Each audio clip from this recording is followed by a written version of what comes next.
ಕುಡಿಸೋ ತಾಯಾಗಿ ಭಾಷೆ ಅಮೃತ ಕುಡಿಸೋ ತಾಯಾಗಿ ಭವಿಷ್ಯ ಬರೆವಂತ ತಂದೇನೋ ಆಗಿ ಬರೆವಂತ ತಂದೇನೂ ಆಗಿ ಚಂದದ ಜೀವನನ ನೀಡಿರೋ ಗುರುಗಳು ನಮ್ಮ ಗುರುಗಳು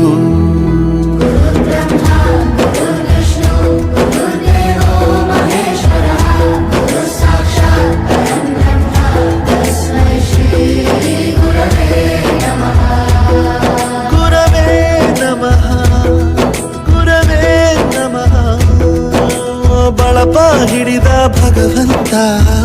ಇರುತ್ತಾನೆ ನಮ ಸುತ್ತ ಅವತಾರ ನಾನಾ